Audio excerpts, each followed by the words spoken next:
할렐루야, 반갑습니다. 6월 4일 화요일 아침 묵상 시간입니다.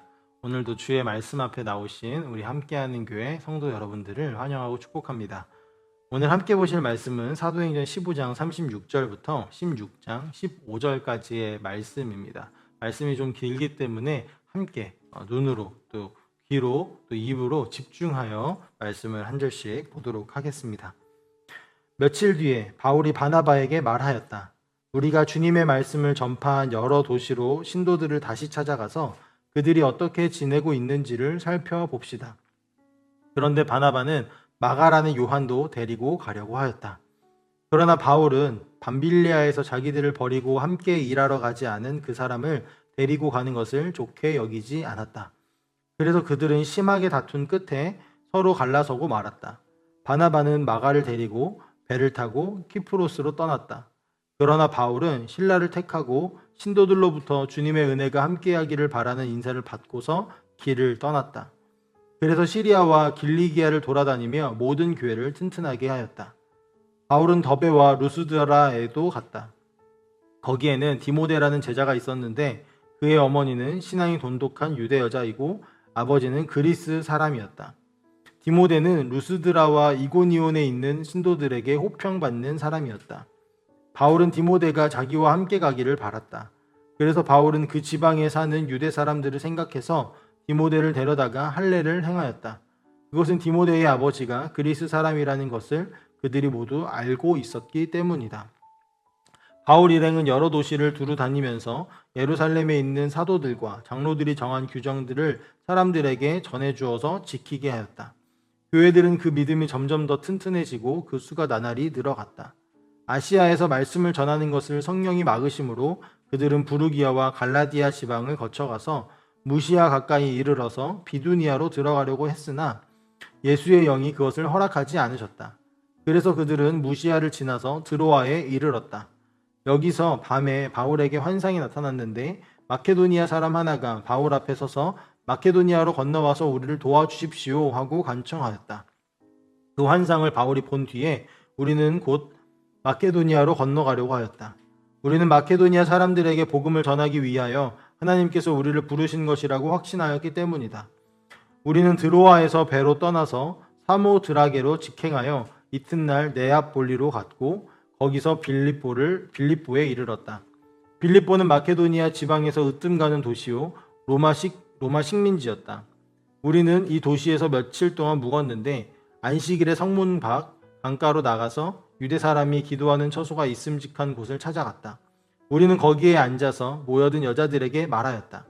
그들 가운데 루디아라는 여자가 있었는데 그는 자색 옷감 장수로서 두아디라 출신이요 하나님을 공경하는 사람이었다. 주님께서 그 여자의 마음을 여셨으므로 그는 바울의 말을 귀담아 들었다. 그 여자가 집안 식구와 함께 세례를 받고 나서 나를 주님의 신도로 여기시면 우리 집에 오셔서 묵으십시오 하고 간청하였다. 그리고 우리는 우리를 강권해서 자기 집으로 데리고 갔다. 아멘. 오늘 말씀은 바울의 2차 전도 여행의 시작점을 알리는 본문입니다. 지난주 우리는 1차 전도 여행의 시작을 함께하며 사도행전의 별명을 소개해드린 적이 있습니다. 바로 성령행전이라고 말씀드렸습니다. 오늘 말씀도 이 성령행전이라는 별명을 기억하시며 말씀을 읽고 묵상하시기를 소망하고 또 오늘의 말씀의 포인트가 또 그곳에 마지막으로 맞춰져서 마무리할 예정입니다. 오늘 말씀은 우선 1차 전도여행을 함께했던 바울과 바나바의 등장으로 시작을 합니다. 바울은 1차 전도여행 때 복음을 전하고 성도가 된 이들과 그 교회들을 다시 한번 방문하기를 바라며 바나바에게 함께 가자고 제안을 하였습니다. 바나바도 흔쾌히 함께하기를 원했지만 조건이 하나 있었는데요. 바로 조카 마가 요한을 함께 데리고 가자는 것이었습니다. 지난주 수요일 말씀에서 우리가 살펴보았는데요. 마가 요한은 1차 전도 여행을 함께 떠난 사람입니다. 그러나 밤빌리아라는 지역에서 도망치듯이 사라졌던 그런 사람이었죠. 바울은 그 사건에 대해서 매우 불쾌해했고 다시 데리고 가자는 바나바의 제안에 분노하였습니다. 여기서 바울의 분노는 그가 다혈질의 성질을 가지고 있기 때문이다 라는 어떤 그런 추측이라기보다도 그보다는 복음을 전하는 일에 대한 그의 강력한 부르심과 그의 태도를, 강경한 태도를 보여주는 장면이라고 볼 수 있을 것입니다. 아무튼 이 사건을 통해 바울과 바나바는 다툼을 하였고 그 끝으로 서로 각자의 길을 가기로 결정하였습니다. 물론 수요일에 정재익 전사님께서 나눠주신 것처럼 이후에는 그들의 관계가 회복되어져서 평생 동역자로 남게 됩니다. 바울은 바나바와 함께 갈 계획이 틀어지자 예루살렘 교회에서 파견을 나왔던 실라라는 인물을 초청하여 함께 2차 전도 여행을 떠나게 됩니다. 여기서 실라가 안디옥 교회에 온 이유가 무엇일까요? 지난 말씀들을 통해서 보셨을 텐데 예루살렘 공의회에서 논의된 이방인에게도 복음이 전해지고 할례를 받지 않아도 그들에게 성령 세례와 구원의 역사가 이루어지며 그들이 정말 온 교회 안에 초청되어질 수 있다라는 그런 결정을 전달하기 위해서 온 전달자였습니다. 이제 바울은 그 결정을 듣고 매우 반가워하며 1차 전도 여행 때 만났던 수많은 이방인 그리스도인들을 찾아가고자 했던 것이죠. 그 일에 실라가 함께 간다라는 것은 매우 고무적인 일이 아닐 수 없습니다. 우선은 그것을 전달하기 위해서 왔던 예루살렘 교회의 지도자였고 또 예루살렘 교회, 그러니까 유대인이 이방인에게 찾아가서 그곳에서 정말 그리스도인 공동체가 성령 안에서 이루어진다라는 것을 볼 수 있다라는 것은 매우 놀라운 일이 아닐 수 없는 것입니다. 안디옥 교회는 이제 바울과 실라를 위해 기도하고 축복하며 그들을 다시 파송하였고 그들은 떠나서 교회를 견고하게 하는 사역을 시작하였습니다. 바울과 실라가 수리아와 길리기아를 지나 더베와 루스드라에 도착했을 때 그곳에서 우리가 너무나 잘 알고 있는 디모데라는 사람을 만날 수 있습니다.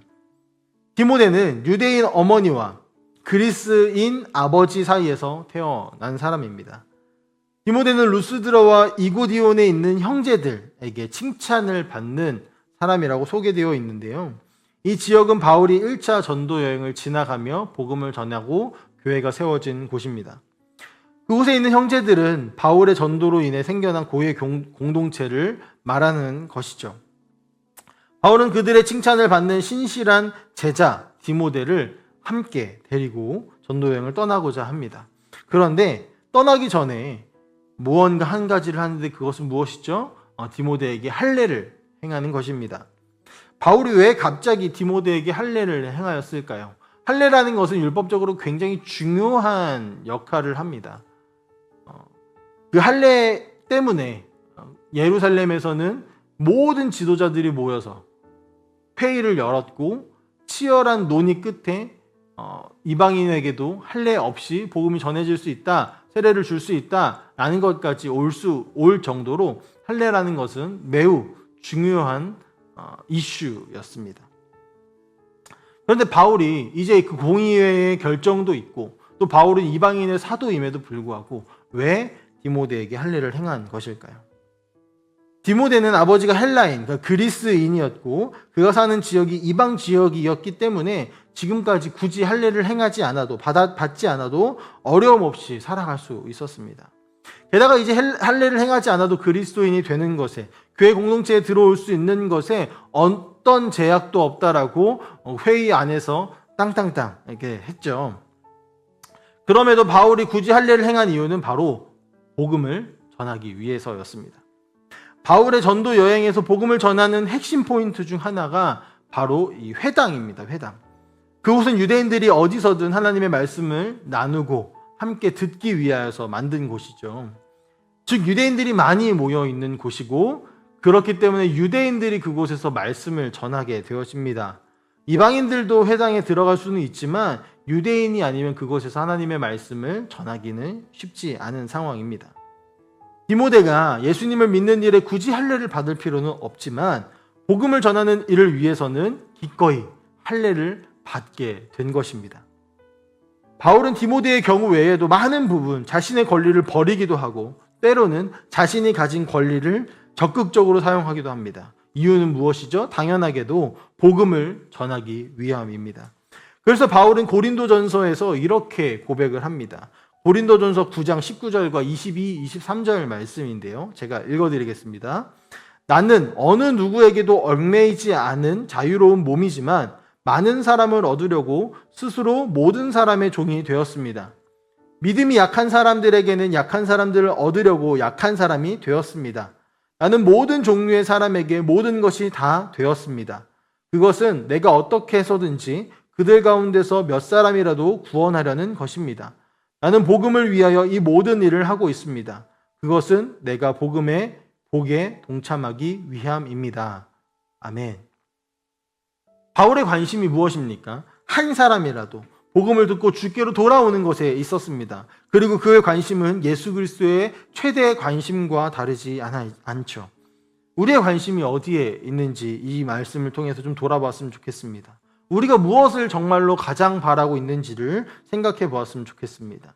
우리의 관심이 예수님과 바울처럼 한 영혼이 주님께로 돌아오는 그 일에, 그래서 하나님이 영광 받으시는 그 일에 가장 큰 관심이 있기를 간절히 소망합니다.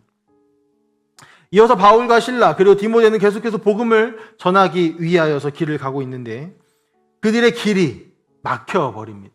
누구에 의해서요? 성령에 의해서요.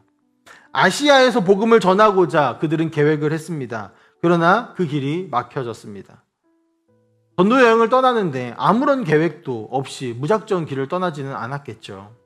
먼저 세워진 교회들을 돌아보고 또 그 주변에 복음을 듣지 못한 곳을 생각하며 향하였을 것입니다. 그곳이 그들에게는 아시아 지역이었습니다. 그래서 성령께서 그들의 길을 막으셨고 아시아에서 복음을 전하지 못하게 하시는 것입니다. 심지어 이 일이 한 번 일어난 일이 아닙니다. 기록을 살펴보면 그들은 처음 그 일이 성령께서 막으시는 일이라고 생각하지 못한 것은 아닐까 생각이 돼요. 왜냐하면 그들의 걸음이 막힌 후에 선회한 곳에서도 성령이 또 한 번 더 막으시는 것을 볼 수 있기 때문입니다. 만약 그들이 이 일이 성령께서 이들을 막으신다라는 것을 깨달았다면 그 자리에 엎드려서 성령님 우리가 어디로 가야 하겠습니까? 라고 기도하며 물었을 것이라고 생각되어집니다. 또한 하나님께서 그들의 길을 어떻게 막으셨을까를 생각해 보면 그들이 뜻하는 대로 길이 열리지 않는 것으로 막지 않았을까 생각이 듭니다.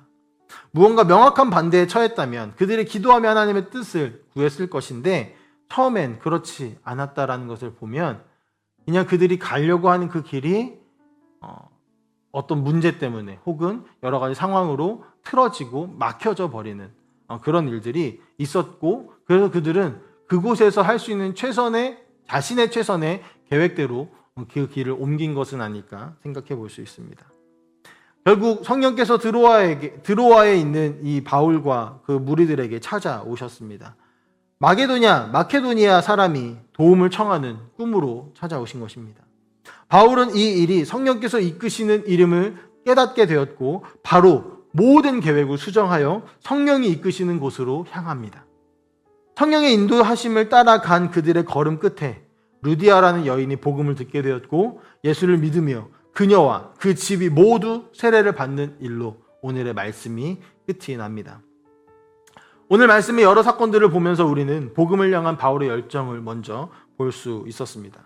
바나바와 다툰 일은 잘한 일은 아니지만 그만큼 복음을 전하는 그 일에 열정적인 태도를 볼 수 있고 또 사역자에게 혹은 사명을 맡은 자에게 가져야 할 태도들을 바울의 태도를 통해서 엿볼 수 있습니다. 또한 복음을 해치지 않는 선에서 바울은 언제든지 유연하게 대처하여 복음이 더 많은 이들에게 전해질 수 있도록 노력하였음을 볼 수 있습니다. 무엇보다 바울은 복음 전파의 핵심이 성령님께 있음을 알았습니다. 그래서 눈앞에 계획이 막히는 상황 속에서도 계속해서 어떻게든 그것을 뚫어내려고 애를 쓰기보다 더욱 성령을 의지하여 그가 이끄시는 곳으로 내가 계획한 곳이 아니었을지라도 그가 이끄시는 곳으로 기꺼이 따라갑니다. 오늘 말씀을 함께 마주하는 우리 성도님들도 이와 동일하기를 소망합니다. 주께서 우리에게 주신 은혜와 사명을 기억하며 우리의 삶이 나의 뜻대로가 아니라 주의 뜻대로 살아내도록 그분께 내어 맡기는 삶이 되어지시기를 간절히 소망합니다. 오늘 하루가 그런 하루가 되기를 함께 기도하며 나아갔으면 좋겠습니다. 함께 기도하겠습니다. 사랑의 하나님 아버지, 감사합니다. 주께서 우리에게 허락하신 이 놀라운 일들, 우리에게 허락하신 놀라운 복음을 붙들고 나아가는 우리의 삶을 주님께 내어 맡기길 원합니다. 바울과 그의 동역자들이 함께 그 길을 걸어가면서 주께서 막으실 때마다 그것을 뚫어내지 않고 주님의 이끄심에 따라 모든 계획을 수정하고 나아갔듯이, 또 굳이 할례를 받지 않아도 됨에도 불구하고 복음을 전하기 위해서 할례를 받고 또 할례를 행하는 그런 모든 모습들을 보며 우리가 무엇에 모든 것을 내어놓고 살아야 할지를 다시 한번 돌아봅니다.